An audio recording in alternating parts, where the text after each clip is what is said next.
ಇವತ್ತು ಹೆಂಡತಿ ಮನೆಗೆ ಬಂದ ತಕ್ಷಣನೇ ನಮ್ಮ ಅಣ್ಣನೇ ಮನೆಯಿಂದ ಹೊರಗೆ ಹಾಕಿರೋ ನೀನು ನಾಳೆ ನಿನ್ನ ಹೆಂಡತಿ ಮಾತು ಕೇಳಿಕೊಂಡು ನನ್ನನ್ನು ಮನೆಯಿಂದ ಹೊರಗೆ ಹಾಕೋದಿಲ್ಲ ಅನ್ನೋದು ಏನು ಗ್ಯಾರಂಟಿ? ಅಮ್ಮ, ಒಂದು ವೇಳೆ ನಿಮ್ಮಣ್ಣ ಮಾಡೋ ತಪ್ಪು ನೀನು ಮಾಡಿದ್ರು ಕೂಡ ನಿನಗೆ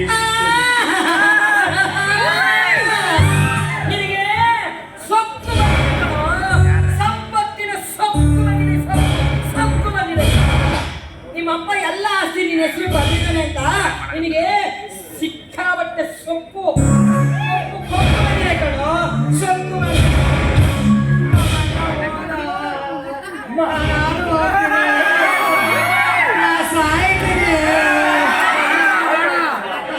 ಸಾಯ್ದ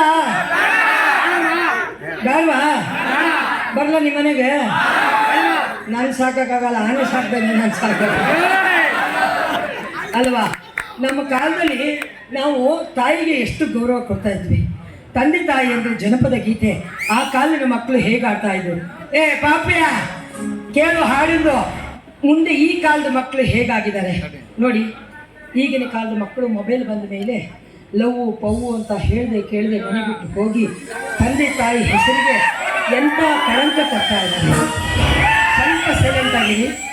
ನಾನು ಚಾಮರಾಜನಗರ ತಮಿಳುನಾಡು ಗಡಿಭಾಗದಲ್ಲಿ ಹುಟ್ಟಿ ಇವತ್ತು ನನ್ನ ತಂದೆ ತಾಯಿ ಹೆಸರಿಗೆ ಏನಾದರೂ ಒಂದು ಸಾಧನೆ ಮಾಡಬೇಕು ಅಂತ ಹೇಳಿ ಗೌಡ್ರ ಗದ್ದಲ ನಾಟಕದಲ್ಲಿ ಗೌಡನ ಪಾತ್ರ, ಈ ಪಾತ್ರ ಮಾಡೋದಕ್ಕೆ ಎಷ್ಟು ದೂರದಿಂದ ನಿಮ್ಮನ್ನೆಲ್ಲ ನೋಡೋಕ್ಕೆ ನನ್ನನ್ನು ಕಂಪ್ನಿ ಮಾಲೀಕರುಗಳು ಕರೆಸಿದ್ದಾರೆ. ಖುಷಿ ಆಗುತ್ತೆ. ಮತ್ತು ನಾನು ಕೇಳ್ಕೊಳ್ಳೋದಿಷ್ಟೇ, ನೀವೆಲ್ಲ ಗಾಡಿ ಓಡಿಸುವಾಗ ಮೊದಲುಗಳನ್ನ ಕಿವಿಲೇ ಇಟ್ಕೊಂಡು ಹೋಗ್ತಾ ಇರ್ತೀರ. ನನ್ನ ಕಣ್ಣಿಂದ 20-30 ಆಕ್ಸಿಡೆಂಟ್ಗಳನ್ನ ನೋಡಿದ್ದೀನಿ. ದಯವಿಟ್ಟು ಅಣ್ಣ ತಮ್ಮಂದರು ಗಾಡಿ ಓಡಿಸುವಾಗ, ಕಾರು ಓಡಿಸುವಾಗ, ನೀವು ಸ್ಕೂಟರಲ್ಲಿ ಹೋಗುವಾಗ 2 ನಿಮಿಷ ಸೈಡಲ್ಲಿ ನಿಂತು ಮಾತಾಡಿ. ಚಾರ್ಜ್ಗೆ ಹಾಕಿ ಮೊಬೈಲ್ನ ಕಿವಿಲಿಟ್ಟು ಮಾತಾಡಬೇಡಿ. ದಯವಿಟ್ಟು ಕೈ ಮುಗಿದು ಯಾಕೆ ಇದೆಲ್ಲ ಹೇಳ್ತಾ ಇದ್ದೀನಿ ಅಂದರೆ ನೋಡಿ, ಜನ್ಮ ಕೊಟ್ಟ ತಂದೆ ತಾಯಿಗಳನ್ನು ರಾಜಧಾನಿಯಲ್ಲಿ ಅನಾಥಾಶ್ರಮಗಳಿಗೆ ಸೇರಿಸ್ತಾರೆ. ವಯಸ್ಸಾದವರು ಅಂದರೆ ಅದಕ್ಕೇನು ಬೆಲೆನೇ ಇಲ್ವಾ?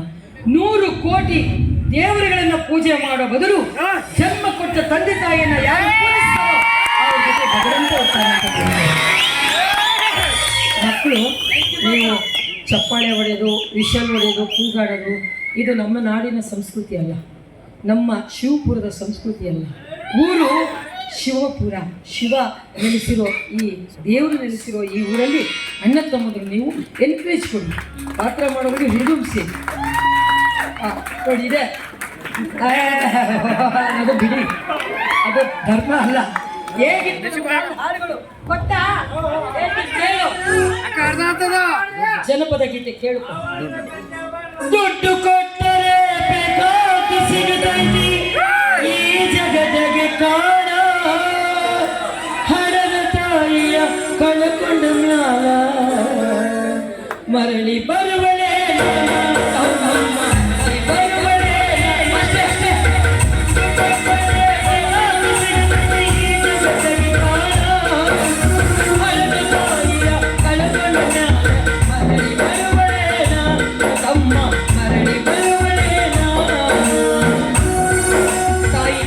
ಬೆಲೆ ಅದು ಇದ್ದಾಗ ನಮಗೆ ಗೊತ್ತಾಗಲ್ಲ. ಅದು ಹೋದ ಮೇಲೆ ಅಯ್ಯೋ ನಮ್ಮವ್ವ ಹೀಗಿತ್ತು, ಅಯ್ಯೋ ನಮ್ಮಪ್ಪ ಹೀಗಿದ್ದ. ಈಗ ನಿಮ್ಮಪ್ಪ ಸಾಯುವಾಗ ನನ್ನ ಹತ್ರ ಭಾಷೆ ತಗೊಂಡು ಯಾವುದನ್ನು ತೆಗಿಬೇಡ, ಎಲ್ಲವನ್ನೂ ನೀನು ಇಟ್ಕೋಬೇಕು. ಹಣೆಯಲ್ಲಿ ಕುಂಕುಮ ಕೂಡ ತೆಗಿಬೇಕು ಅದನ್ನು ಪ್ರಾಮಿಸ್ ಮಾಡಿಸ್ಕೋಬೇಕು. ಅದರಿಂದ ಈ ಕಾಲದ ಮಕ್ಕಳು ಮೊಬೈಲ್ ಬಂದ ಮೇಲೆ ಯಾವ ಥರ ಹಾಡ್ತಾರೆ ಗೊತ್ತಾ? ಯಾವ ಥರ? ಪ್ರೀತಿಯ ಪರಿಮಳ